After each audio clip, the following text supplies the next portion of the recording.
para matigil yung impeachment case mo. Oh. 'Di ba? Right. Ito naman pag-usapan natin mga ka-GP natin. Saglit na lang to. Masakit yung tiyan ko Pag-usapan naman natin itong si Colonel Grijaldo. Dahil mga kababayan, 4 na beses na po na lumiliban sa Quadcom hearing itong si Grijaldo. At marami pong palusot kung ano-ano. Yung palusot niya mga kababayan ay hindi po nakaligtas sa mga kongresista natin dahil yung kanyang sakit at yung kanyang operasyon ay hindi naman pala malala. Yung kanyang sakit mga kababayan at yung kanyang ginagawang liway o rason ay kaya lang palang ipagpag yun. Kaya lang pala sa 2 araw. Subalit siya ay 4 na beses na po naliban sa Quadcom. Kaya itong si Congresswoman Pami Zamora na inis dito kay Grijaldo. At itong si Grijaldo, anong nangyari? Eto, nasampulan, cite in contempt katuloy. Pakinggan natin mga ka-GP. Hindi pa po siya nakakalabas. Hindi siya I believe the PNP medical doctors are present in order to update us on the status of Colonel Grijaldo. Since Colonel Grijaldo is not around, hindi ko malaman kung bakit ngayon ay lagi kang absent. Samantalang ikaw ay pinatawag ng kapulungang ito ng 4 na beses. Pero sa Senado, 1 beses ay ikaw ay nag-attend. So, may we know the name of the physician of the Philippine National Police?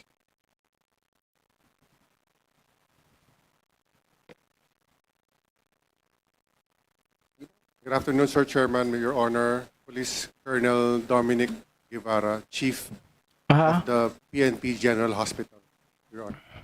Yes, what can you tell this committee about the health? Yes, Congressman Akop.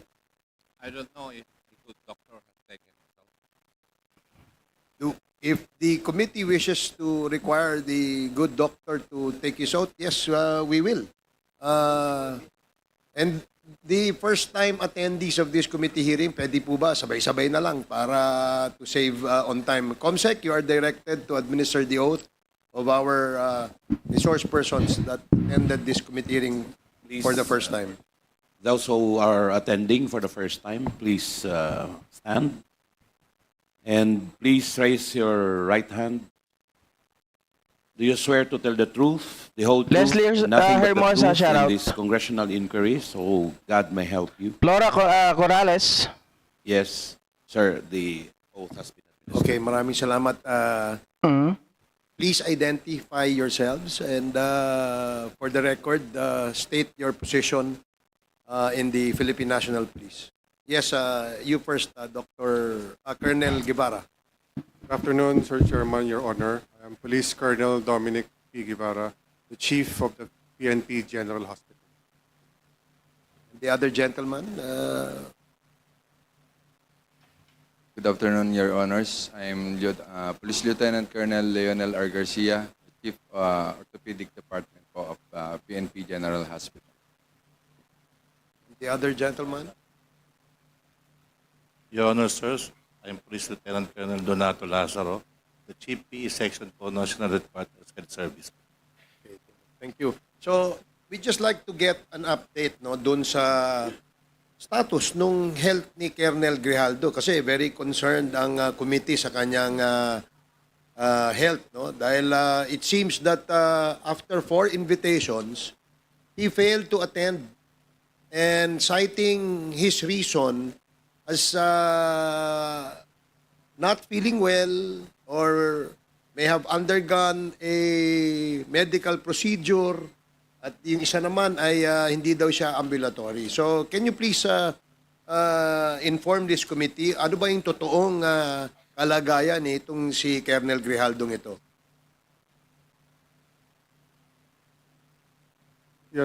Yes, Your Honor, Sir Chairman. Last December 3, the Directorate for DPRM of the PNP sent a memo for the PNP Health Service to conduct a validation and a medical evaluation on the condition of Police Colonel Grijaldo, he was presently confined at a Pasig Health Facility. So due to that, December 5, the health service were able to dispatch a medical team to conduct such a procedure for a medical evaluation. And here with me, together with me, is the Chief of the Orthopedic Section of the PNP General Hospital, and he will be the one to explain further the evaluation that was conducted on Colonel Grijaldo. Thank you, sir. Mr. Chairman. Okay, thank you, Colonel Guevara. Colonel Garcia, the head of the orthopedic department ng PNP General Hospital. Yes, Your Honor. Okay, please inform this committee. Your Sorry, Honor, guys. last December 5, we went to Pasig Doctors Medical Center to assess the orthopedic Muna na-assess. condition of Police Glenda. Colonel Grijaldo. So upon checking the patient is awake, coherent, cooperative, and ambulatory. And upon Opo. knowing, sir, na he underwent arthroscopic shoulder surgery last December 2, and one day post-operatively, he underwent physiotherapy bedside po, sir. Mhm. So, does that make him unable to attend mga meetings kagaya nito? On my orthopedic point of view, sir, the patient, yes, may be able to attend this hearing, but depende po yun, sir, kung papayagan siya ng kanyang... Mga kababayan, sabi ng physician, attending physician, attending doctor, he may be able to attend, di ba? So, depende siguro kinausap niya yung doktor para hindi siya maka-attend dito. So, hindi po kasi namin nakita, hindi ko po nakita yung kanyang medical record, which is hindi po sa amin, hindi po kami pinayagan ng hospital.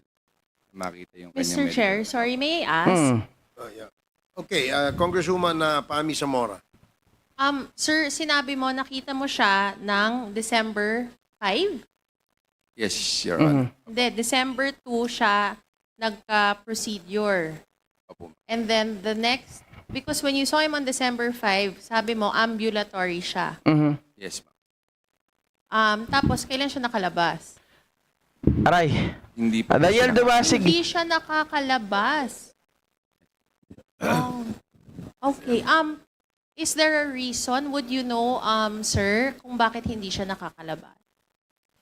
On my opinion, ma'am, no? Opo. So, baka po mayroon pa siyang mga underlying medical condition na baka po hindi pa siya nakiklear ng kanyang attending physician. Baka acute stress disorder.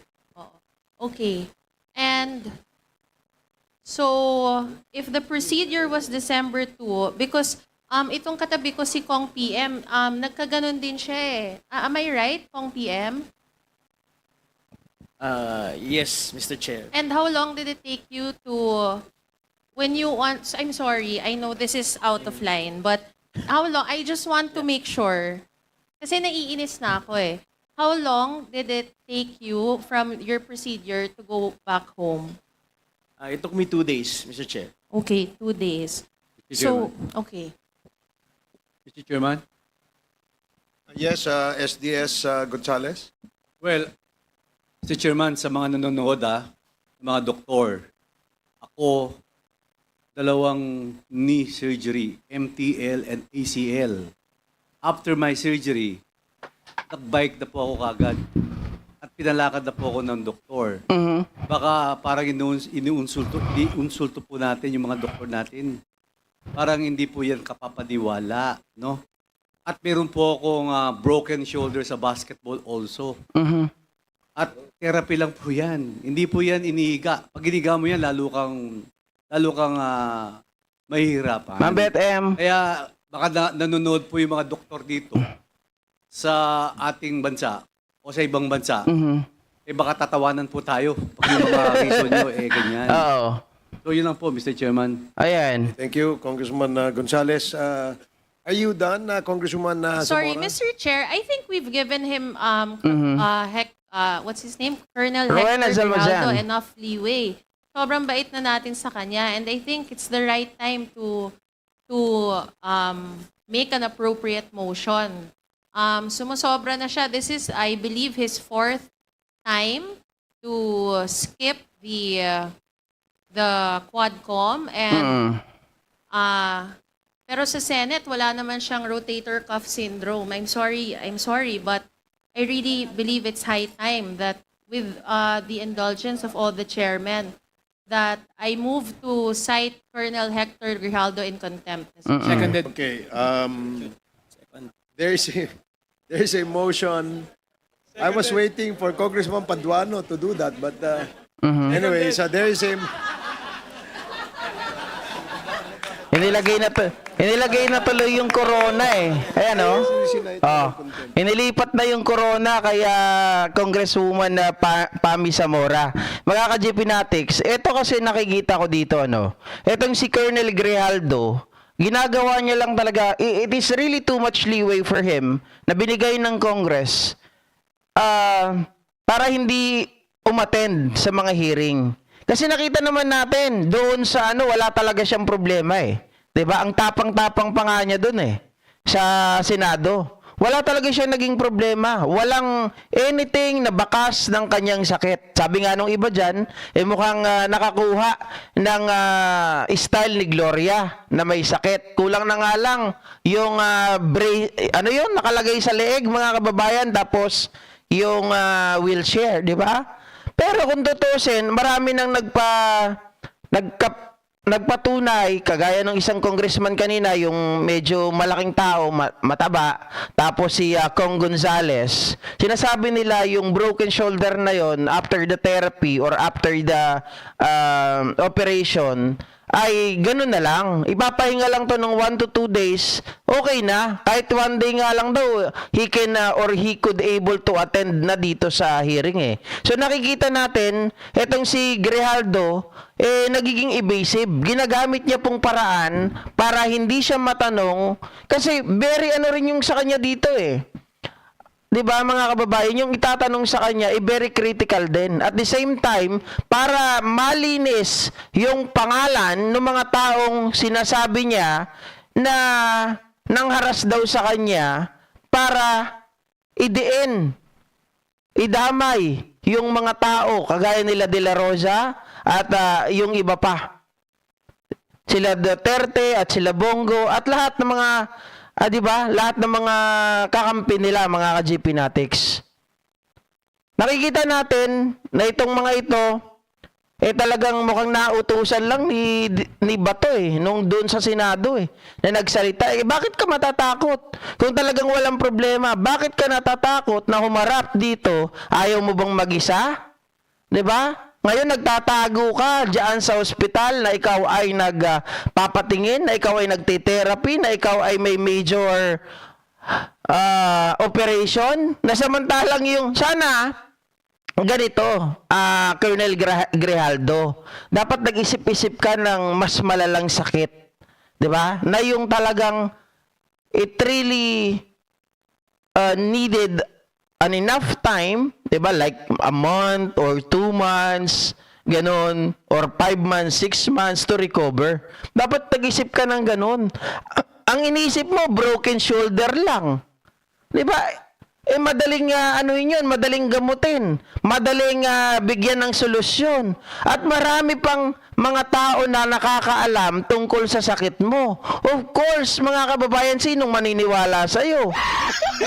'Di ba? Ayan tuloy, na-cite in contempt ka. At maganda to sa January, panapanabik pag naharap yan or humarap yan si Grijaldo, mga kababayan, sapagkat marami tayong pwedeng malaman sa kanya. At tanungin natin kung bakit siya nagsalita ng ganun doon sa Senado. Inutusan ba siya ni Bato? Di ba? Oh.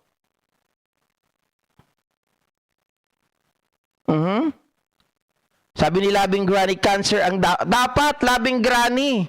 Di ba? Dapat cancer ang sinabi niya. May cancer po ako Baka maaari pang paniwalaan siya, kaya lang hindi rin po makakalusot, Labing Granny. Pag cancer, dapat mayroong mga medical records. 'Di ba? May abstract at kung ano-ano pa. Hindi rin siya makakalusot. Doon sa sinabi niya, Diyos ko, wala talaga eh. Hindi talaga makakalusot.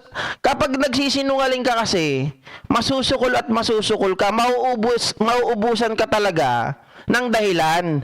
Pero pag totoo, na meron talagang ganon, hindi ka mabuubusan ng dahilan eh.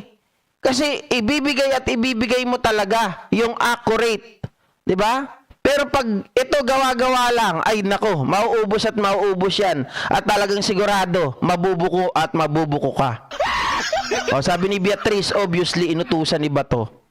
Kasi nga po, mga kababayan, ano na yun eh, suicide na yun kay Grijaldo. Bakit? Ipit na rin siya doon sa usapin ng Barayuga case. Bakit? Mga kababayan, kasama siya doon sa conspiracy na sinasabi ni Colonel Garma na isa siya doon sa chief ng Mandaluyong. Yung nangyaring krimen ay hindi niya pinalagpas doon sa Mandaluyong at makikita natin bakit itong si Grijaldo, nagtataka nga ako kay Labato eh. Bakit nila kinakampihan itong si Grijaldo samantalang sila ay naging pulis, alam nila na bilang isang pulis, bilang isang chief ng Mandaluyong, dapat may report. Pero bakit walang report ng nangyaring krimen? 'Di ba? Wala silang nalutas diyan sa Mandaluyong. Sa bagay, GP, para kang tanga. Bakit? Paano maniniwala sila sa inyo? Siyempre, paniniwalaan nila si Grijaldo kasi nga, kakampi nila. Di ba? Kung hindi nila kakampi, natural, di nila paniniwalaan yun. Dahil nga kakampi nila, masasabit sila, kakampihan nila si Grijaldo. Kahit na alam nila ang trabaho, dapat, bilang isang chief ng Mandaluyong, may report ka na nakuha. Pero yung wala kang nakuhang report, kaduda-duda po yun. Hindi mo lang naisip ni Bato, nga, no? Chief ako dati. Ngayon, senador na. Pero, kaduda-duda nga yun. Pero hindi po nila pinapansin yun. Di ba? Kasi nga, itong mga ito, palagay ko, sila ang magkakampi. Kaya hindi nila binibigyan ng atensyon yung bagay na yun. Na binuking po ng Quadcom. Sabi ni Teodoro Heremilio, dapat nagbaril si Grijaldo sa leeg. Para pwede sabihin di maka-attend. Pwede. Michelle Makasinag, dapat sinabi niya, comatose po ako. Dapat sinabi niya, paano yun? Nagsalita, comatose. Sabi ni Leticia Fernando, baka next time mag-neck brace na rin yan or mag-wheelchair. Pwede. Diba? Mela Gamo, kahiya mga doktor ni Grijaldo, gago rin. Naku, yung mga doktor na yan, dapat mawala ng lisensya. No? Pwede pala for 2 days, tapos sasabihin, hindi nila bibigyan ng passes para maka-attend. Ano yun? Sabi ni Grijaldo, Doc, sabihin mo sa kanila, hindi pa ako pwedeng lumabas, ha? Ayaw ko pang lumabas, dito muna ako, Doc, di baling magbayad ako rito.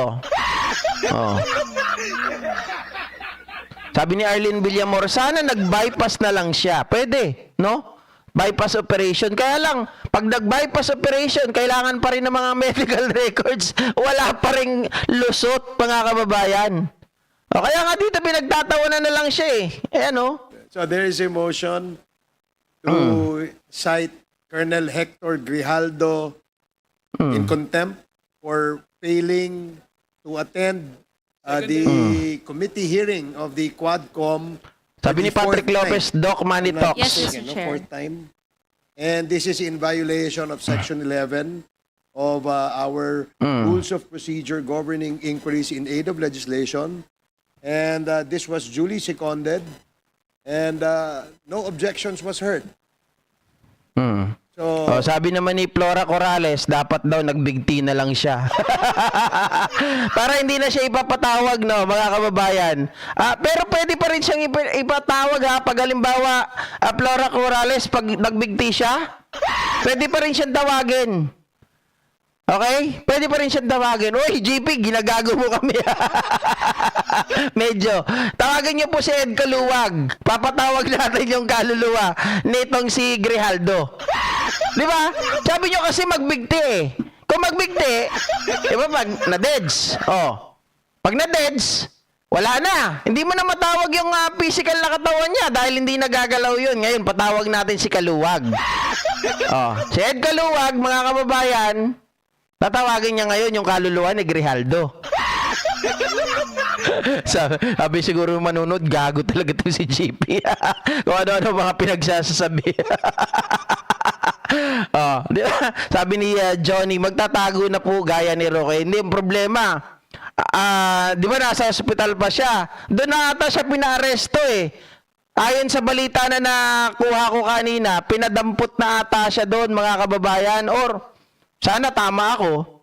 Pero hindi ko alam, in spirit of Christmas ata, hindi pa. Pero sana hindi makapagtago. Oh. Sabi ni Ma'am Flora Corrales, naalala ko tuloy si Sarah yung peklat sa leeg lumalakad. Dito rin, mga kababayan, kaluluwa niya ang palakarin kapag nagbigti. Diba? Oh. Anyway, thank you so much po sa ating lahat, mga ka-GP Natics. Pasensya na hindi na ako masyadong makatagal at makababad talaga. Super duper ang hilab po ng tiyan ko. Hindi ko alam. Wala pa naman akong nakakain, no? Pero bakit ganito? Talagang grabe po yung ano ng tiyan ko. Kaya palis-alis ako kanina. So may simple ako sa CR. Thank you so much sa inyong lahat. Bye guys.